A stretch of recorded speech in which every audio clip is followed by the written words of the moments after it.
हमारा अलंकार है अतिशयोक्ति अलंकार।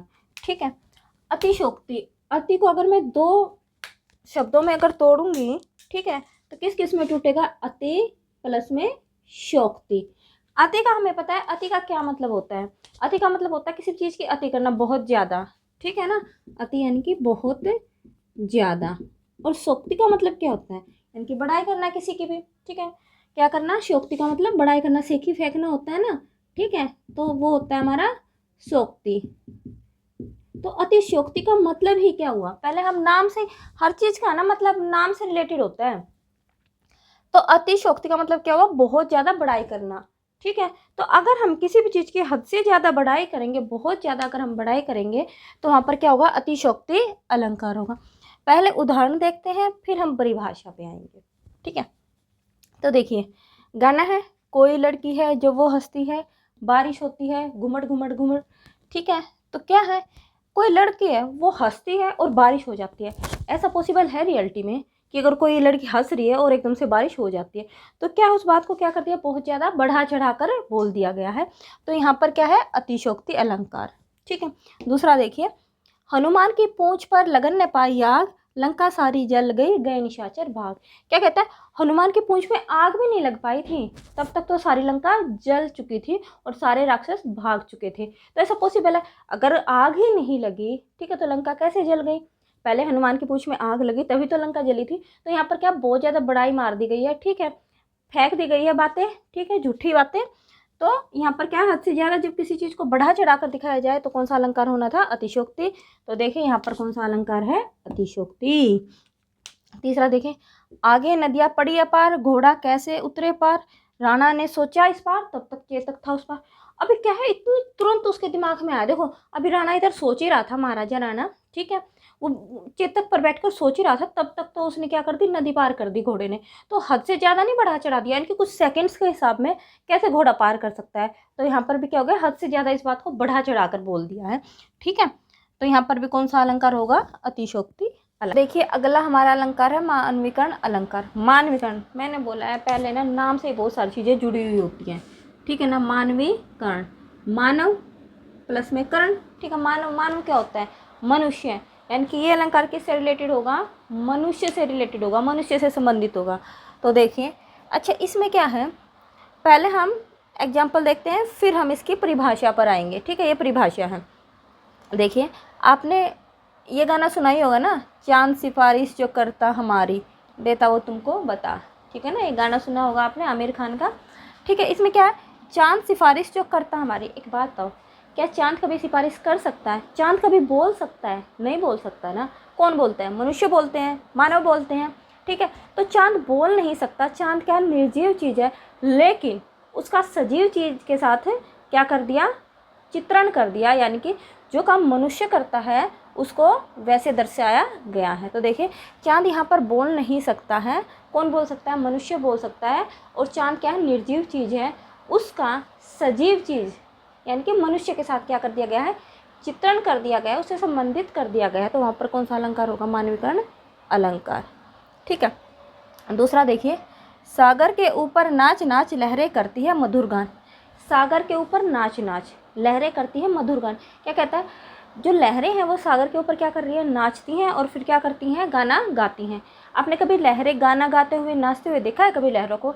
ये सब काम कौन करता है? मनुष्य करता है। ठीक है, तो यहाँ पर भी कौन सा अलंकार होगा? मानवीकरण अलंकार। क्योंकि लहरें नाच गाना नहीं करती हैं, वो सब कौन करते हैं? मनुष्य करते हैं।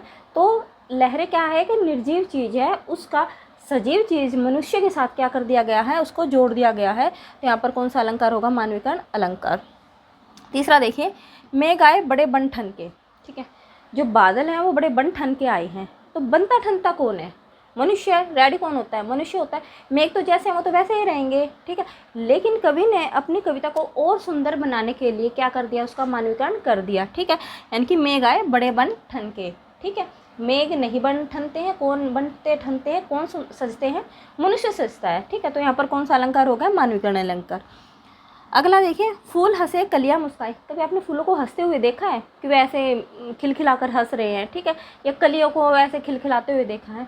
ये सब काम कौन करता है? मनुष्य करता है। लेकिन फिर भी कवि ने क्या किया है, उसका मानवीकरण कर दिया है। यहाँ पर फूल हंसते नहीं हैं, लेकिन फिर भी इनको दर्शाया गया कि वे हंस रही हैं मनुष्य की तरह। कलियाँ मुस्कुराती नहीं है, फिर भी उसको मनुष्य की तरह मुस्कुराते हुए दिखाया गया है। तो यहाँ पर कौन सा अलंकार हुआ? मानवीकरण अलंकार। तो अब अपनी परिभाषा पर आ जाते हैं। जहाँ निर्जीव में सजीव का चित्रण हो, ठीक है, जहाँ पर निर्जीव चीज़ें, जितनी भी निर्जीव चीज़ें थी, चांद था, सागर था, लहरें थी, मेघ थे, फूल थे, उनका सजीव चित्रण कर दिया, इनके मनुष्य के साथ उसको क्या कर दिया? संबंधित कर दिया। तो ये हमारा हो गया मानवीकरण अलंकार। अलंकार, उत्प्रेक्षा अलंकार। देखिए क्या होता है, परिभाषा देखते हैं। जब उपमेय में उपमान की संभावना हो। देखिए जब उपमेय क्या होता है? कोई प्रसिद्ध चीज़, ठीक है, जिससे क्या की जाती है? तुलना की जाती है। और उपमान क्या होता है? वो कम प्रसिद्ध चीज़ होती है जिसकी तुलना की जाती है, ठीक है। अब मान लीजिए मैं बोलूँ, ठीक है, अगर मैं चांद की बात करूँ, ठीक है, अगर किसी की चांद के साथ तुलना की जाती है, ठीक है, कि अरे ये तो इतना सुंदर है, बिल्कुल इसका मुख तो चांद के समान है, तो यहाँ पर प्रसिद्ध चीज़ क्या हुई? चांद हुई ना। तो चांद हमारा क्या होएगा? उपमेय होएगा, यानी कि जिससे तुलना की जाए, किसी प्रसिद्ध चीज़ के साथ तुलना की जाए, ठीक है, तो वहाँ पर क्या होगा? उपमेय।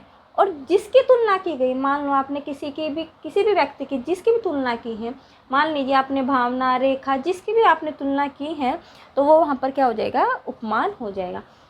उपमेय जिससे तुलना की जाए, जिस प्रसिद्ध चीज़ से तुलना की जाए, और उपमान जिस छोटी चीज़ की तुलना की जाए, ठीक है, कम प्रसिद्ध चीज़ से की जाए, तो वो क्या होगा? उपमान होगा।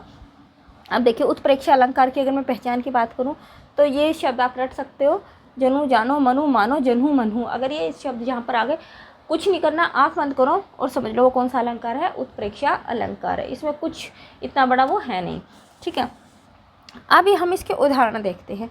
अंबर में तारे मानो मोती अनगिनत हैं, ठीक है, अंबर में, ठीक है, अंबर में इतने सारे तारे हैं, आसमान में इतने सारे तारे हैं, मानो, ठीक है, ये मानो मोती अनगिनत है, जैसे बहुत सारे मोती हैं, ठीक है।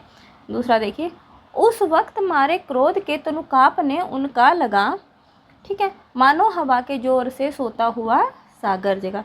क्या कह रहा है कि उस समय उन्हें क्रोध इतना ज़्यादा आया हुआ था जिससे उनका सिर कांपने लगा।